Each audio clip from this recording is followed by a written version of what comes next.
The helicopter blade sliced through the humid Peruvian air as Danny Graves stared out at the endless expanse of jungle canopy below. Sweat beaded on his forehead, despite the cool air circulating through the cabin. 4 years as a private security contractor for underground expeditions hadn't made him any fonder of helicopter rides. 15 years as a Marine before that hadn't either. 20 minutes to landing zone, the pilot's voice crackled through his headset. Danny nodded and turned to the 4 other passengers. Dr. Evelyn Kessler sat across from him, her dark hair pulled back in a tight ponytail, eyes fixed on the tablet in her lap. Even with the helicopter's violent shuddering, her focus remained absolute, scrolling through geological surveys and satellite imagery with a scholar's intensity. Next to her, Marcus Lane fiddled with one of his many devices, this one resembling a bulkier version of a smartphone. The tech specialist had brought enough equipment to fill half their cargo space, insisting every piece was essential. Atmospheric readings are already showing anomalies, Marcus said to no one in particular, eyes never leaving his screen. Localized electromagnetic disruptions consistent with the Peru site. Dr. Theo Park looked up from his notebooks, pushing his glasses back up the bridge of his nose, similar to the readings from the Bolivia expedition. Stronger, Marcus replied. Much stronger. Danny studied the geologist's reaction. Theo had been recommended by Kesler herself, brilliant but cautious, she'd said, the perfect counterbalance to her own admitted tendency toward obsession. Riley Vaughn, their medic, caught Danny's eye and offered a small smile. Her calm competence had impressed him during their brief preparation time. Former military herself, Army field medic with 2 tours in Afghanistan, she understood chain of command and crisis management better than most civilian contractors he'd worked with. You think we'll find anything this time? Riley asked Kesler, or is this going to be another wild goose chase like Ecuador? Kesler finally looked up from her tablet, her eyes animated with an intensity that Danny had come to recognize as either brilliance or madness, maybe both. Ecuador wasn't a failure, she corrected. We found evidence. We just arrived several thousand years too late. She set her tablet down, leaning forward. This is different. The satellite thermal imaging, the ground-penetrating radar, everything points to something large down there, something untouched. And you're sure it's not just another natural cave system? Danny asked. He'd been on 3 expeditions with Kesler over the past 2 years, each promising evidence of her theory about a pre-human civilization, each ending with interesting but ultimately conventional archaeological findings. Kesler gave him a sharp look. I didn't pay triple your usual rate for skepticism, Graves. You paid for security and experience, he countered evenly, both of which require healthy skepticism. The helicopter dipped suddenly, interrupting their conversation as everyone grabbed for handholds. Through the window, Danny could see they were approaching a small clearing where an advanced team had set up a base camp 3 days earlier. LZ looks clear, the pilot announced. Prepare for landing. As the helicopter descended, Danny mentally reviewed the expedition parameters. 3 weeks of funding, 6 days to reach the cave entrance and establish a forward camp. Then, if Kesler's calculations were correct, a descent of approximately 2,000 feet through unmapped caverns to reach what she insisted was an anomalous structure deep beneath the earth. The moment the helicopter touched down, Kesler was unbuckling her seatbelt, eager to disembark. Danny placed a restraining hand on her arm. Protocol, Doctor, I go first, secure the area, then give the all clear. She started to object, then sighed and sat back. Fine, but hurry. Danny nodded to Riley, who would serve as his backup, and they exited the helicopter together, crouching beneath the still whirring blades. The advanced team's camp looked intact, 3 large tents, equipment cases stacked and secured, solar generators humming quietly. 2 team members emerged from the largest tent, waving. After a quick security check and brief conversation with the advanced team, Danny signaled the all clear. Within minutes, everyone was on the ground, and the helicopter was lifting off, scheduled to return in exactly 21 days. Dr. Rivera, Kesler greeted the advanced team leader, a compact Peruvian archaeologist with whom she'd worked before. "Tell me you found something." Rivera nodded, his expression serious. "We've secured and partially mapped the entrance system. 2,000 feet of preliminary cave passages documented, but..." He hesitated. "There are unusual features, formations that don't match local geological expectations." Theo perked up at this. "What kind of formations?" "Better to show you," Rivera said, gesturing toward the largest tent. "We've set up the imaging station. The 3D renderings will explain better than I can."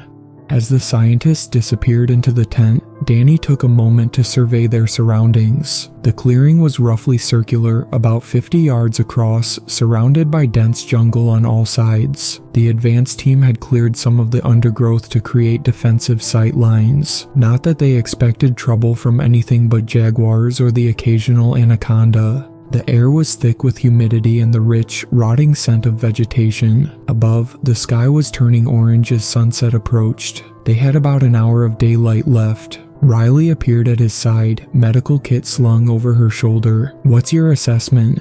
Danny appreciated her directness. "Standard setup, good defensive position. If Dr. Kessler's timeline holds, we'll move to the cave entrance tomorrow, establish the forward camp by nightfall." "And the cave itself?" "We'll assess when we see it." Rivera's team seemed spooked about something they found. Riley nodded thoughtfully. "I did 3 years of rescue training in caves after my discharge. Never seen a formation that couldn't be explained by conventional geology." Kesler thinks differently. "Kessler's been chasing ghosts for a decade," Riley replied. "But her research funding cleared and she's paying our bills, so..." She shrugged. Danny had done his research on Dr. Evelyn Kessler before accepting this job.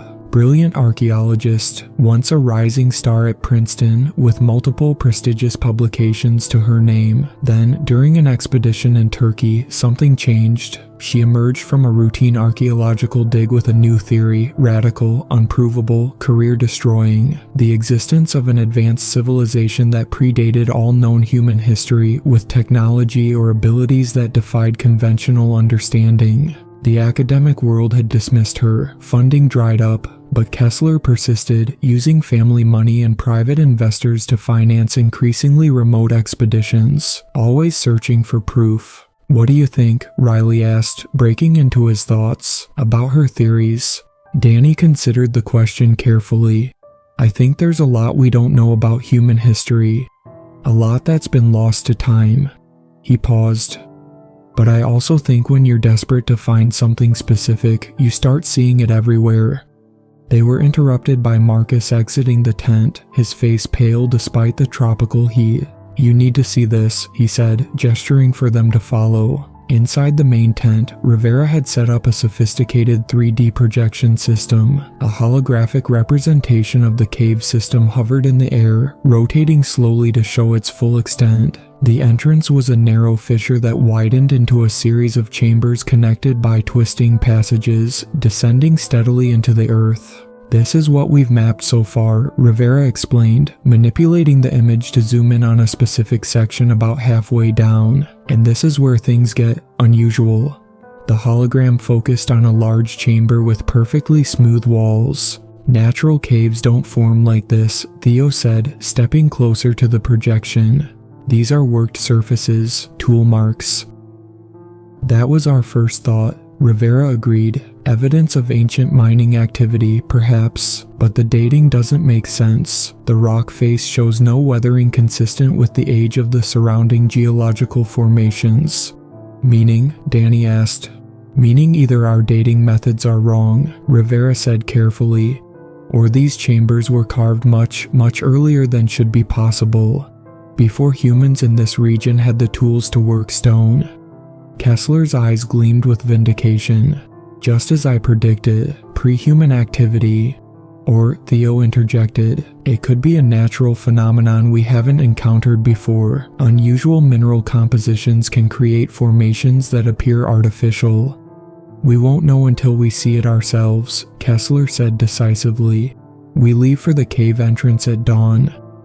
The group dispersed to settle into their quarters and prepare equipment for the next day's journey. Danny took first watch, more out of habit than necessity. As darkness fell, the jungle came alive with sounds. The calls of night birds, the distant roar of a jaguar, the constant background hum of insects. Around the small fire outside the main tent, the team gathered after dinner to discuss the next day's plan. Rivera's advance team would remain at the base camp, maintaining communications and supplies, while Danny's group made the 6-hour trek to the cave entrance. The most direct route follows an old logging trail for the first 3 miles, Rivera explained, tracing the path on a paper map. After that, it's dense jungle. We've marked the trail, but with the rate of growth here, the markers may already be overgrown.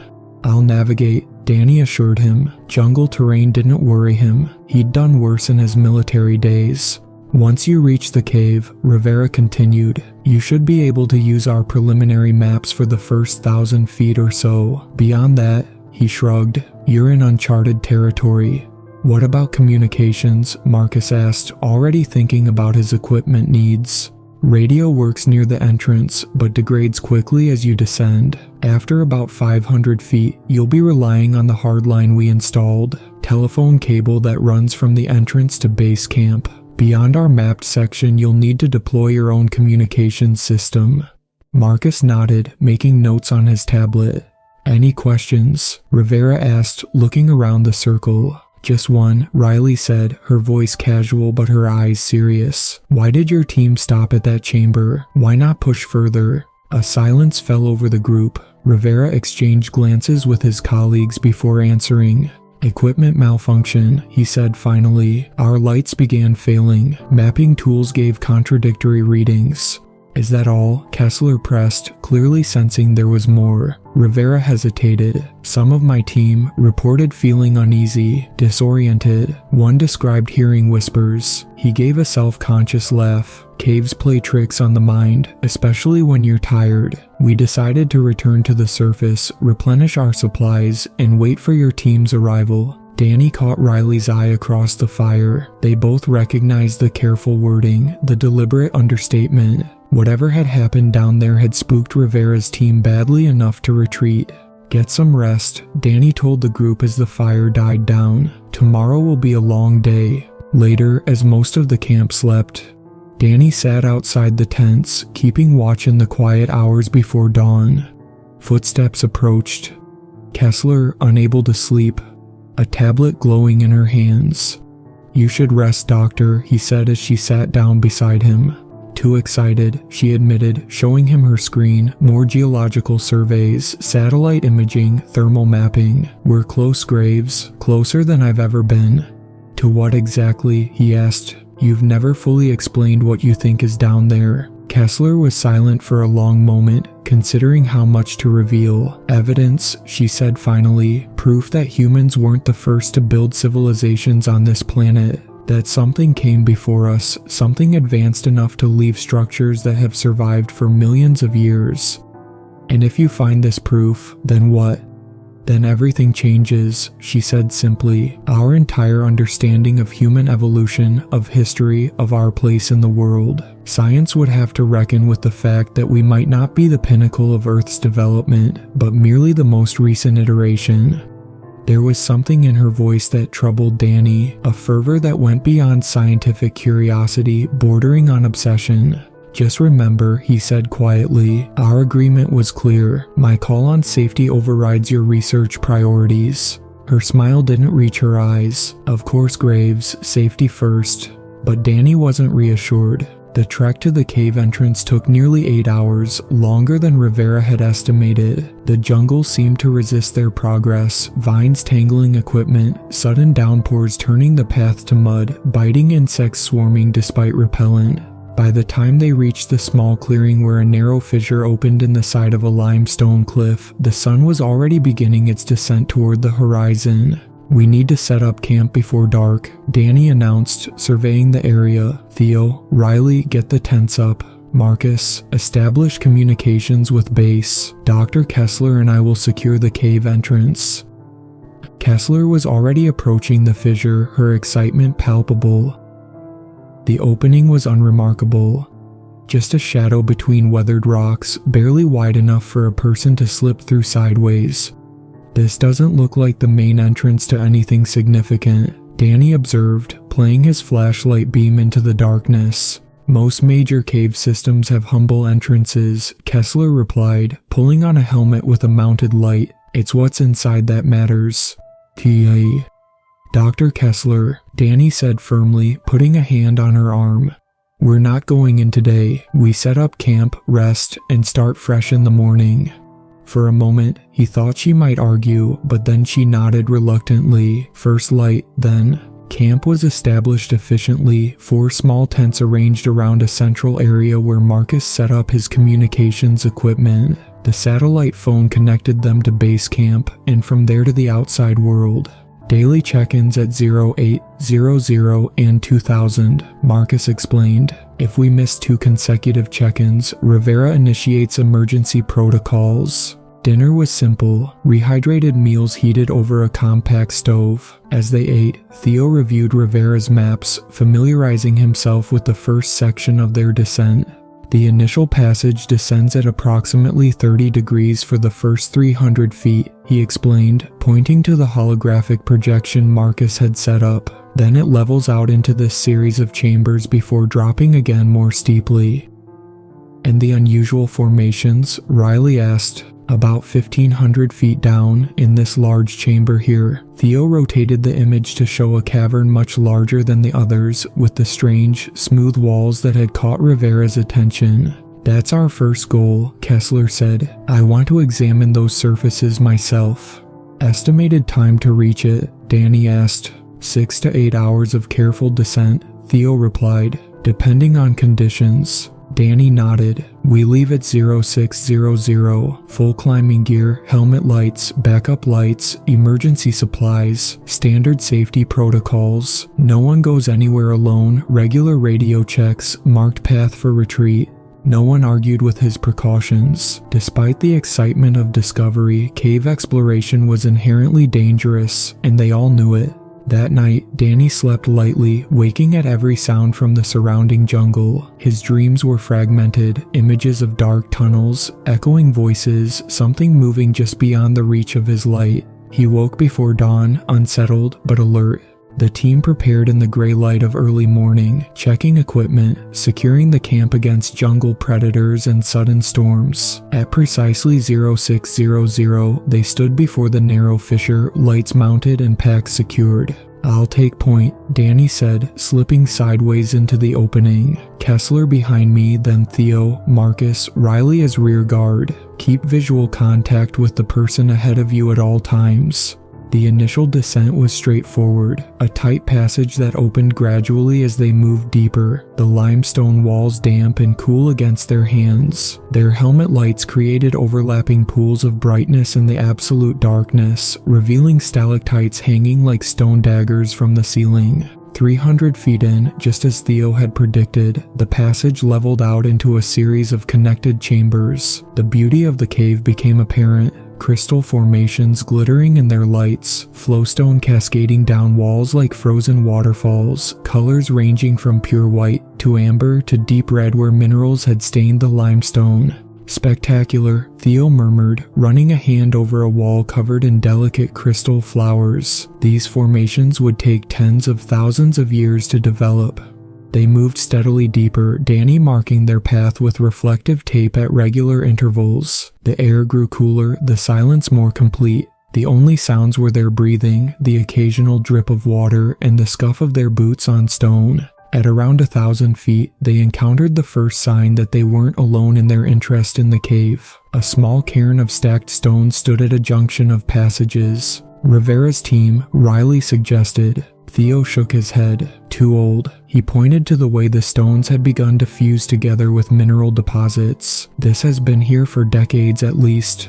Local explorers maybe, Marcus offered, or indigenous peoples. Kesler examined the cairn closely. Or someone else entirely, she murmured.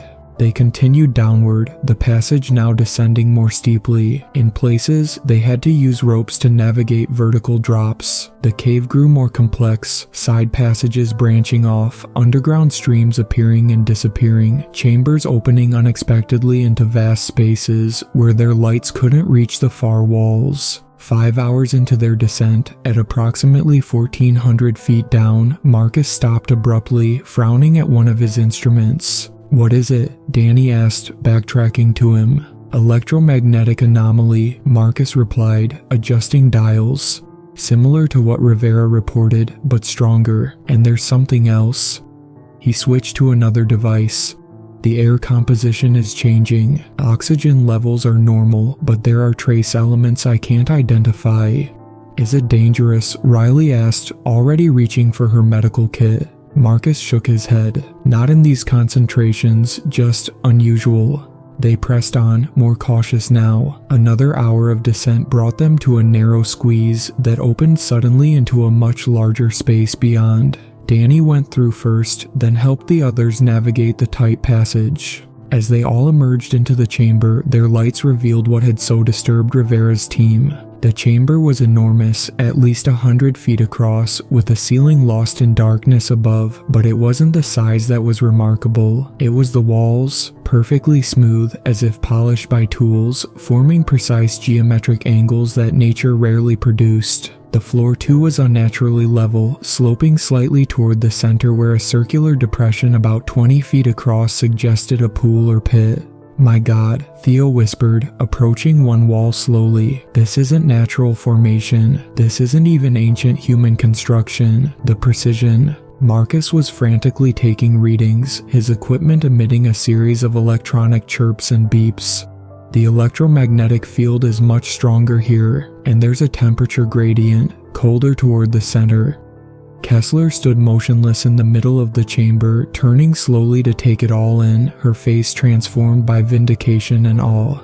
"Exactly as I predicted," she breathed. "Artificial structures, deep beneath the earth, predating all known civilizations." Danny felt uneasy. Something about the chamber felt wrong. The acoustics perhaps, the way their voices seemed simultaneously deadened and amplified, or the way the darkness seemed to press in despite their lights. "Let's do a systematic survey," Kesler announced, already removing equipment from her pack. Theo, geological samples from each wall. Marcus, full electromagnetic mapping. Riley, environmental readings. Graves, secure the perimeter. For 2 hours, they worked methodically. Danny patrolled the chamber's edges, discovering 3 passages leading deeper, one wide enough to drive a truck through, 2 narrower but still easily navigable. All descended further into the earth. Theo's preliminary analysis of the wall material raised more questions than answers. "It's not limestone anymore," he reported, peering through a portable microscope. "It's some kind of metamorphic rock, but with a crystalline structure I've never seen before, and the tool marks."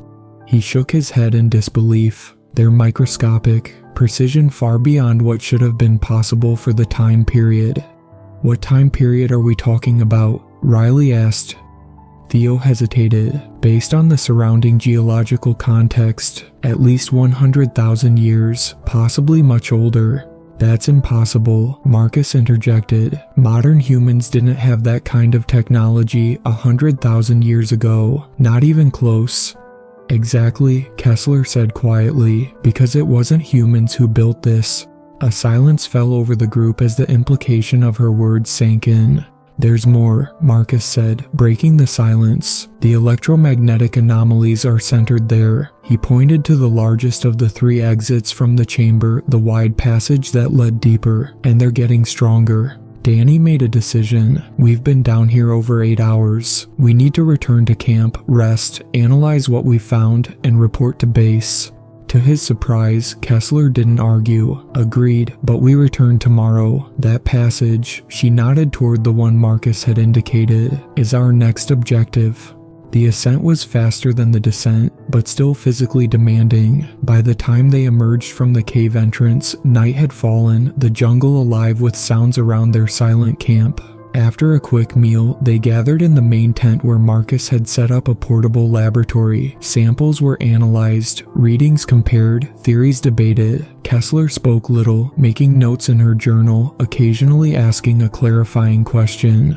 The dating results are consistent, Theo reported finally, looking up from his equipment. The chamber walls are at least 150,000 years old, possibly much older. The precision of the cutting and polishing is, well, it shouldn't be possible without modern tools. And the material, Kesler prompted, primarily a form of basalt, but with inclusions of minerals I can't identify without more sophisticated equipment. He hesitated. There's one other thing, the surfaces show no signs of weathering or erosion despite their age, as if they were somehow preserved. Marcus added his findings. The electromagnetic field is unlike anything in our records. It's not random, there's a pattern to it, almost like a signal or broadcast, and it's centered deeper in the cave system, beyond that main passage. Any theories on what could cause it? Danny asked. Marcus shook his head. Natural phenomena couldn't produce this pattern. It has to be artificial. A power source. Riley suggested. Some kind of ancient technology still functioning. After 150,000 years. Theo sounded skeptical. No known power source could last that long without maintenance. No known human power source, Kesler corrected quietly. The radio crackled to life, their scheduled check-in with base camp. Marcus reported their findings in carefully neutral language, downplaying the more inexplicable aspects. When he signed off, he looked troubled. What is it? Danny asked. Rivera sounded strange, tense. Marcus frowned. And there was a lot of background noise for a jungle camp at night. Sounded like they were packing up. Danny didn't like the implications. You think they're planning to leave? I don't know, but something's got them spooked. We'll try again in the morning, Danny decided. For now, everyone get some rest. Tomorrow will be another long day. Sleep came uneasily to all of them. Danny's dreams were troubled, darkness, whispering voices, a sense of something vast and ancient stirring. He woke several times, once to see Kesler sitting outside her tent, writing by flashlight in her journal, her face intent in the harsh illumination. Morning brought a grim discovery. The satellite phone was dead, despite being fully charged the night before. Marcus worked frantically to revive it, but eventually shook his head. It's not the battery, something fried the internal components. Could it be the electromagnetic field from the cave? Riley asked. Maybe, but we're almost 2,000 feet from the entrance. The field shouldn't be detectable here. Danny made a quick decision. Change of plans. Marcus, you and Riley head back to base camp. Find out what's happening with Rivera's team, get the satellite phone replaced, and report our findings. And the rest of us? Kesler asked, though she clearly knew the answer. We continue as planned. Theo's expertise is crucial for analyzing what we find, and I'm not letting anyone go into that chamber alone. Marcus and Riley departed within the hour, carrying samples and data to be relayed to Kesler's research team back in civilization. Danny watched them disappear into the jungle with a sense of foreboding he couldn't quite explain. They'll be fine, Theo assured him, perhaps reading his expression. It's a well-marked trail. It's not them I'm worried about, Danny admitted. It's what we're about to do. Kesler was already preparing for descent, checking her equipment with methodical precision. Ready when you are, Graves. The second descent went faster now that they knew the route. By early afternoon, they had reached the polished chamber again. Without discussion, they moved toward the large passage that Marcus had identified as the source of the strongest electromagnetic readings. The passage descended at a gentle angle, its walls showing the same unnatural smoothness as the chamber. Their lights revealed more details, subtle patterns in the stone, almost like writing, but unlike any script Danny had ever seen. Can you decipher it? He asked Kesler, who was photographing the markings. Not yet, she admitted, but there are recurring symbols, structural elements that suggest a language rather than decorative patterns. They continued downward for another hour, the passage occasionally widening into smaller chambers, all showing the same artificial construction. The air grew noticeably colder, their breath visible in the beam of their lights. temperatures dropped at least 15 degrees since the upper chamber, Theo noted, checking a thermometer, and the mineral composition of the walls is changing. More of the unidentified elements, less basalt.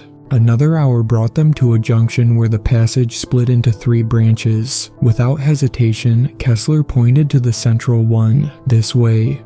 How can you be sure? Danny asked.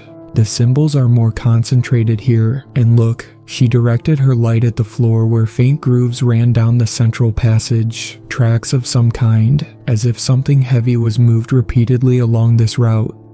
The central passage continued its descent, steeper now. The grooves in the floor became more pronounced, and the symbols on the walls more frequent and complex. It's getting colder, Theo observed unnecessarily. The temperature had dropped enough that they could now see their breath clearly in the beams of their lights. And listen, Kesler added, stopping suddenly. Do you hear that? Danny strained his ears. At first, he heard nothing beyond their breathing and the soft scuff of their boots on stone. Then, a sound at the very edge of perception. A whispering, like distant voices, or the rustle of leaves in wind, though there was no wind this deep underground. Probably just air currents, Theo suggested, but his voice lacked conviction. They pressed on, the passage leveling out and widening. The whispering grew slightly louder, still indistinct but undeniably there. Their lights seemed dimmer somehow, the darkness thicker, more resistant to illumination. Check your batteries, Danny ordered, suddenly alert to the failing light. Just replace them before descent. Kesler replied, frowning at her headlamp. Shouldn't be failing yet.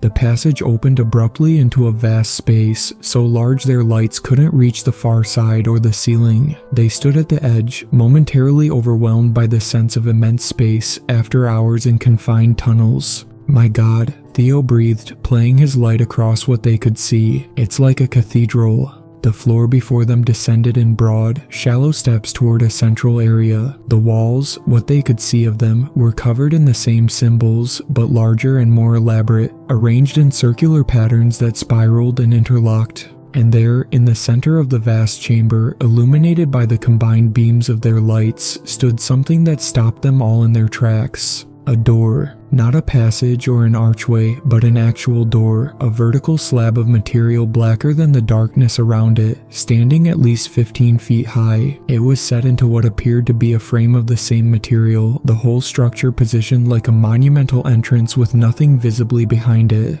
Impossible, Theo whispered, but Kesler was already moving forward, drawn toward the structure as if pulled by an invisible force. Danny grabbed her arm. Wait, we need to assess. Look at it, Graves, she interrupted, her voice filled with wonder. Exactly as described in the Voynich manuscript. The black door, the passage beneath. It's real. Danny had never heard her mention any manuscript. What are you talking about? But Kesler pulled away, descending the steps toward the door. Theo followed, his scientific curiosity apparently overcoming his caution. Danny cursed under his breath and went after them, suddenly acutely aware that they were now just 3 people, thousands of feet underground, far from help or backup. As they approached the door, the whispering grew louder, now clearly coming from the black structure itself. Up close, it was even more unnerving, a darkness that seemed to swallow light rather than merely block it. The surface was covered in carvings more intricate and alien than those on the walls, patterns that seemed to move when viewed peripherally but remained static when looked at directly. It's cold, Theo said, holding a hand near but not touching the surface, much colder than the ambient air. He was right. Standing near the door was like standing next to an open freezer, the air temperature dropping precipitously in its vicinity. Kesler circled the structure slowly. It's freestanding, she observed. Not connected to any wall. She ran her fingers lightly over the carvings. These symbols match fragmentary texts found in some of the oldest archaeological sites on Earth. Göbekli Tepe, the submerged structures off Japan, pre-dynastic Egyptian artifacts. What do they mean? Danny asked, still maintaining a cautious distance. Warnings, mostly, references to those who came before and the worlds beneath worlds. Kesler's voice had taken on a dreamy quality that Danny didn't like. The text described guardians who sealed away something ancient, something that was here before the earth fully formed. Dr. Kesler, Danny said firmly, I think we need to return to camp. Document what we found. Consult with your full research team before proceeding." For a moment, she seemed not to hear him. Then she turned, her expression suddenly sharp again. "Of course, you're right. This discovery is too significant to risk mishandling." Her easy acquiescence surprised Danny, but he was relieved. "Good. Let's take some final readings and photographs, then head back." As Theo set up equipment to record detailed measurements, Danny did a careful circuit of the door, maintaining his distance. The backside was identical to the front, same dimensions, same carvings, same oppressive cold radiating from its surface. "It makes no sense," he muttered to himself. "A door that doesn't lead anywhere." "Unless it does," Kesler said quietly, suddenly beside him. "Just not anywhere in our conventional understanding of space." Before Danny could respond, their lights flickered simultaneously, plunging them into total darkness for a heart-stopping second before returning at reduced brightness. "That's our cue to leave," Danny announced, his tone allowing no argument. "Now." They gathered their equipment quickly. As they prepared to depart, Kesler placed a small device at the base of the door. "What's that?" Danny asked sharply. "Just a passive sensor, to record any changes in the electromagnetic field while we're gone." Danny didn't like it, but they didn't have time to argue. The lights were continuing to dim, and the whispering seemed to be growing louder, more insistent. The return journey was tense and hurried. The passages seemed longer somehow, the ascent steeper. By the time they reached the polished chamber, all three were breathing hard, not just from exertion but from a growing sense of pursuing dread that none of them acknowledged aloud. Almost there, Danny encouraged as they navigated the narrow squeeze that led to the upper passages. Just another hour to the surface. They emerged from the cave entrance as dusk was falling, the jungle alive with evening sounds that seemed jarringly normal after the alien silence below. The camp was undisturbed, looking exactly as they had left it.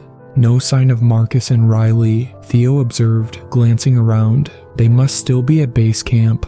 "Or on their way back," Danny agreed, trying to sound more confident than he felt. Something was bothering him, a nagging sense that they had missed something important. After a meal of rehydrated stew that none of them had much appetite for, they gathered in the main tent to review their findings. Theo's instruments had captured detailed scans of the door, revealing structural properties that defied conventional physics. "The material isn't stone," he reported, studying the 3D renderings. "It has a crystalline lattice more like metal, but with atomic spacing that shouldn't be stable, and the temperature differential." He shook his head in disbelief. "The door itself is nearly 100 degrees colder than the surrounding air. It should be creating visible condensation, frost even, but it's not." "What about the symbols?" Danny asked, turning to Kesler. She had been unusually quiet since their return, focused intensely on comparing the photographs they'd taken with references in her research materials. Now she looked up, her eyes bright with excitement and something else, something that looked almost like fear. "It's a key," she said, spreading out several pages of notes. "The carvings aren't just warnings, they're instructions, a mechanism for opening the door." Danny felt a chill that had nothing to do with the night air. "And why would we want to do that?" Kesler looked up at him, her eyes feverish with excitement. "Because that's what we came for, Graves. To discover what's on the other side. To find proof of what I've been searching for all these years."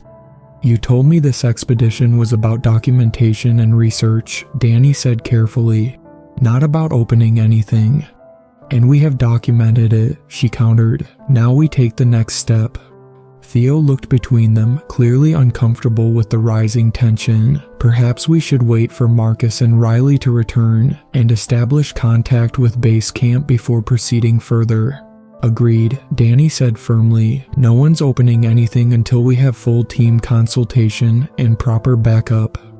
Kesler seemed about to argue, then nodded reluctantly. "First thing tomorrow, then." Danny wasn't reassured by her sudden compliance, but there was little he could do except set a watch rotation for the night. "I'll take first shift," he announced. "Theo second, Kesler third, 4 hours each."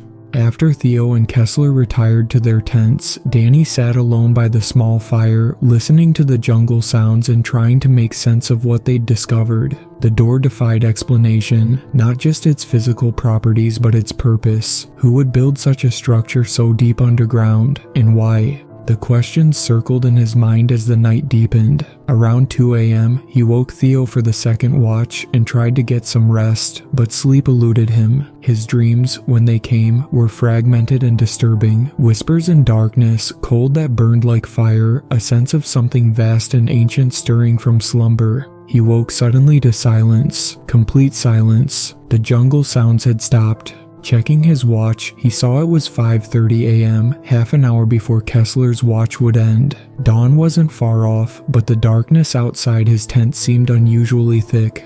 Danny reached for his gun, a precautionary habit from his military days, and slipped outside. The fire had died to embers, casting a faint red glow over the empty camp. Kesler wasn't at her post. Theo's tent was zipped shut, presumably with him asleep inside. Kesler, Danny called softly, not wanting to wake Theo if unnecessary. No response. A quick check confirmed what he already suspected. Kesler's tent was empty, her sleeping bag neatly arranged as if she'd never used it. Her pack was gone, along with some of her equipment. "Damn it," Danny muttered, moving quickly to Theo's tent. "Park, wake up." Theo emerged, blinking and confused. What time is it?" "Kesler's gone," Danny said, already gathering his gear. "My guess is she's headed back to the cave. How long would it take her to reach the door alone?" Theo rubbed his face, processing the situation. 4, maybe 5 hours if she's moving fast and knows the route. Which means she has at least a 3-hour head start. Danny checked his watch again. "She must have left during your watch. Did you see or hear anything?" Theo looked genuinely bewildered. "No, nothing. I would have..." He stopped, frowning. "There was a moment, around 1 a.m., when I felt suddenly tired. More than normal. Almost like..." He trailed off, embarrassed. "Like what?" Danny pressed. "Like I'd been drugged," Theo admitted. "But that's ridiculous. I didn't eat or drink anything except from my own supplies." Danny wasn't so sure. Kesler had been surprisingly compliant the previous evening, almost as if she'd been planning this all along. "Get your gear," he ordered. "We need to move now." "Shouldn't we wait for Marcus and Riley?" Theo asked, even as he began packing. "No time. If Kesler reaches that door alone..." Danny left the consequence unstated, but Theo nodded grimly. They moved as quickly as safety allowed through the cave system, Danny's military training and Theo's memory of the route allowing them to make good time. Even so, Danny calculated they were still at least 2 hours behind Kesler. Why would she go alone? Theo wondered aloud as they descended past the polished chamber. It doesn't make sense, the risk. "Because she knew I'd stop her," Danny replied grimly. "She's been looking for this her entire career, Park. People like that don't let anything stand in their way, not safety protocols, not common sense, and certainly not a security contractor." The passages seemed different somehow, the air colder, the darkness thicker, the whispering that had been barely perceptible before, now clearly audible. Danny's light caught something ahead, scuff marks in the dust, fresh footprints. Kesler had definitely come this way, and not long ago. They reached the vast chamber with the door just as Danny's watch read noon. Not that time had any meaning this far underground. His light immediately found Kesler, standing before the black structure, her hands moving across its surface in precise patterns. "Kesler," Danny called, his voice echoing in the enormous space. "Stop what you're doing, now." She turned, and Danny was struck by her appearance. Her face pale, eyes too bright, movements jerky and unnatural. "You're too late," she said, her voice distorted somehow, as if she were speaking underwater. "The sequence is already initiated." Danny and Theo approached cautiously. As they got closer, Danny could see that the carvings on the door were moving, shifting position like pieces in a puzzle box, realigning themselves into new patterns. "What have you done?" Theo asked, horror evident in his voice. "What I came to do," Kesler replied, smiling strangely. "Open the door. Meet what's on the other side." "There is no other side," Danny argued, gesturing to the freestanding structure. "It doesn't lead anywhere." "That's where you're wrong, Graves," Kesler said, turning back to the door. "It leads everywhere." The whispering had grown to a chorus now, voices overlapping in languages that had never existed on Earth. The door's surface rippled like black water, the cold radiating from it intense enough to make their breath fog heavily. "We need to shut it down," Danny said to Theo. "How do we stop the sequence?" Theo shook his head helplessly. "I don't know. This isn't like any mechanism I've ever seen." The ground beneath them trembled slightly, and the door's movements accelerated, carvings rearranging themselves faster and faster. "Kesler," Danny tried again, moving closer to her. "Whatever you think is going to happen, it's not worth the risk. We need to leave, now." She didn't seem to hear him, her attention fixed on the door as the final symbols clicked into place. A sound like cracking ice filled the chamber, and a line appeared down the center of the black slab. "Yes," Kesler whispered, reaching toward the widening crack. "Yes, come through, show yourselves." Danny lunged forward, grabbing her arm and pulling her back. "We're leaving," he said firmly. "All of us, now." Her strength surprised him. She broke free with a violent twist, her face contorted with rage. "Don't you understand? This is what I've worked for my entire life. The proof I've been seeking." "Proof of what?" Danny demanded, placing himself between her and the door, which continued to open slowly, revealing a darkness deeper than anything he'd ever seen, a void that seemed to swallow light itself. "That we're not alone," Kesler said, her voice suddenly calm. "That we've never been alone." From within the opening door came a sound, not the whispering now, but something else, a low, rumbling growl that Danny felt in his bones more than heard with his ears. The temperature plummeted further, ice crystals forming on their clothing, their breath coming in white clouds. "Theo," Danny called, not taking his eyes off Kesler. "Get back to the passage, now." "But..."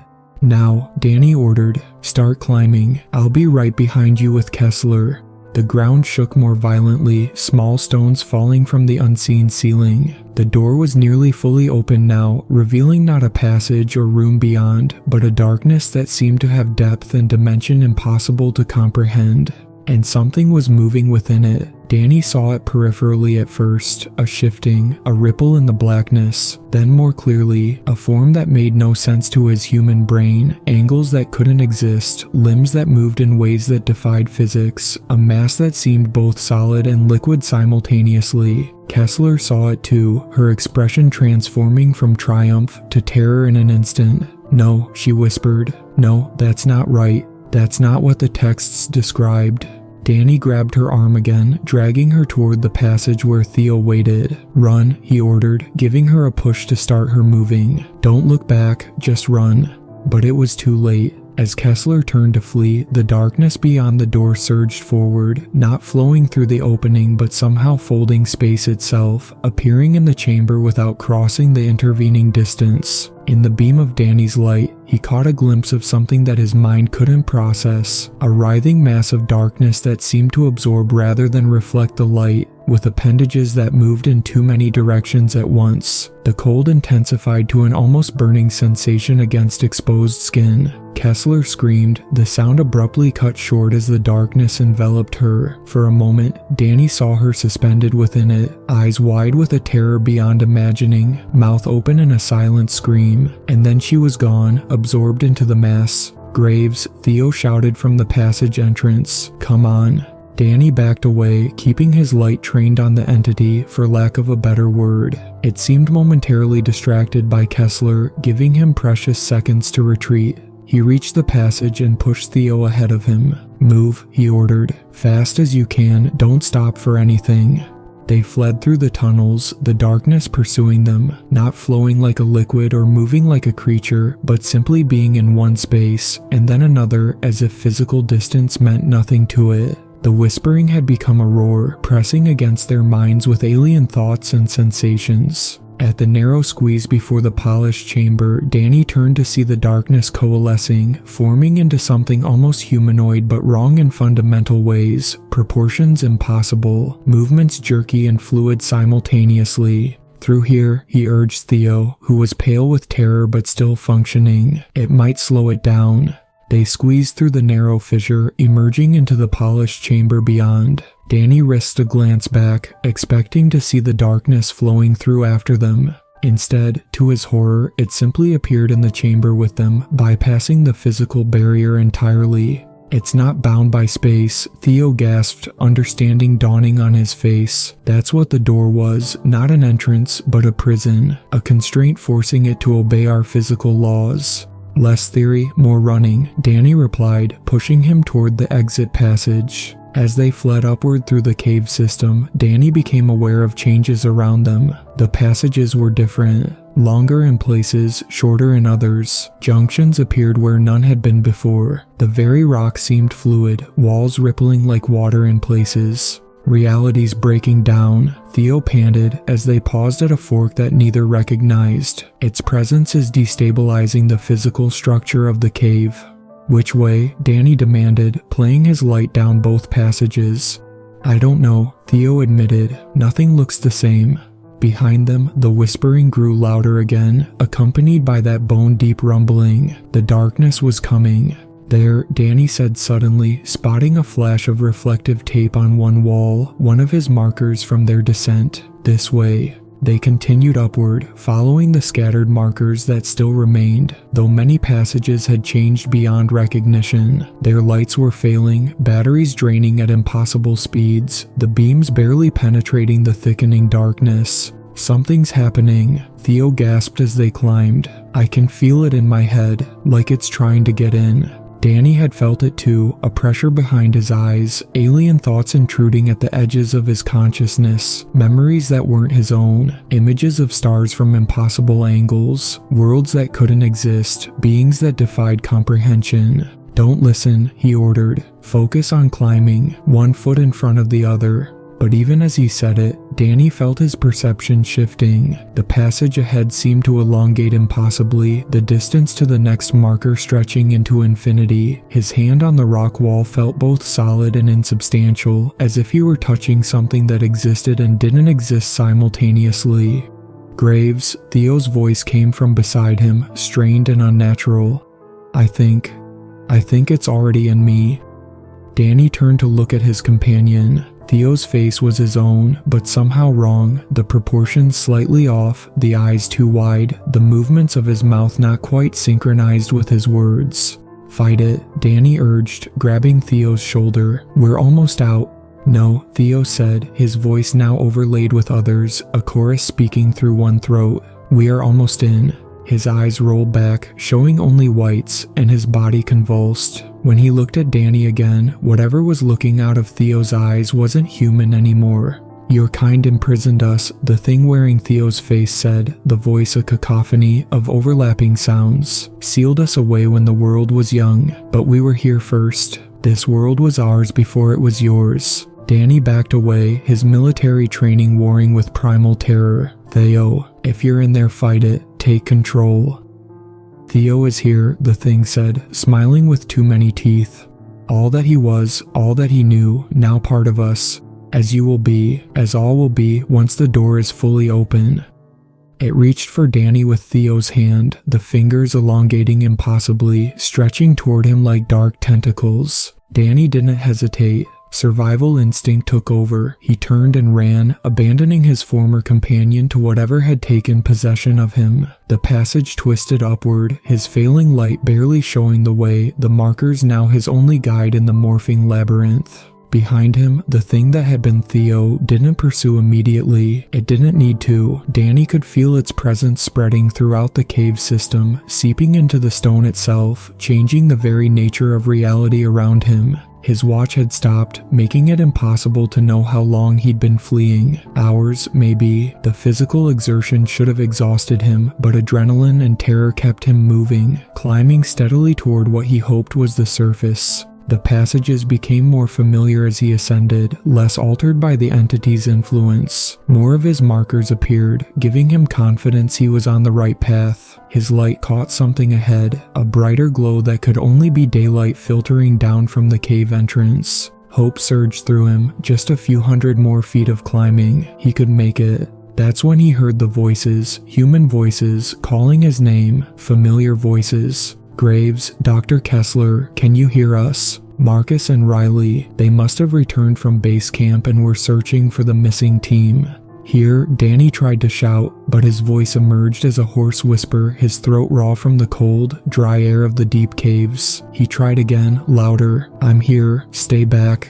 Too late. He realized his mistake. The voices went silent immediately, then came again, from much closer. "Danny, where are you?" Riley's voice, perfect in every detail, but coming from a side passage that hadn't been there moments before. Danny's light caught movement. A figure that looked exactly like Riley emerging from the darkness, her familiar face concerned, normal, human. Except her shadow on the wall behind her moved independently, writhing with too many limbs. "Stay back," Danny warned, raising his light to shine directly at her. "You're not Riley." The thing wearing Riley's face tilted its head at an unnatural angle. "Of course I am," it said, the voice still perfect. "Danny, you're disoriented. Let me help you."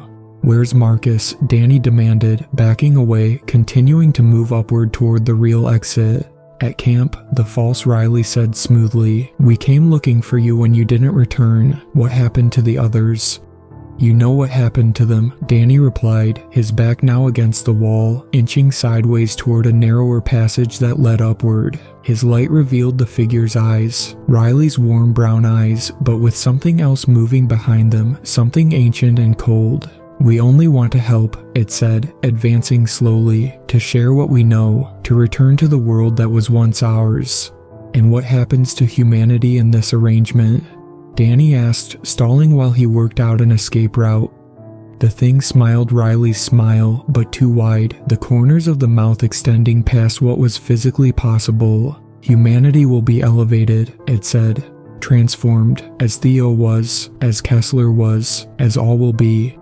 Danny had reached the narrow passage. "No thanks," he said, and darted into the opening, using his smaller size to advantage. Behind him, the false Riley shrieked in rage, the sound no longer human but a cacophony of alien noises. The passage wound upward steeply, forcing Danny to scramble on all fours in places. His light caught another marker, bright reflective tape gleaming in the darkness. He was on the right path. The sounds from below had changed, not pursuit now, but something else. A rhythmic pounding like massive heartbeats reverberating through the stone. The entity wasn't following him physically anymore. It was changing tactics. Danny emerged into the final stretch, a sloping tunnel leading directly to the cave entrance, daylight clearly visible ahead. His spirit soared. He was going to make it.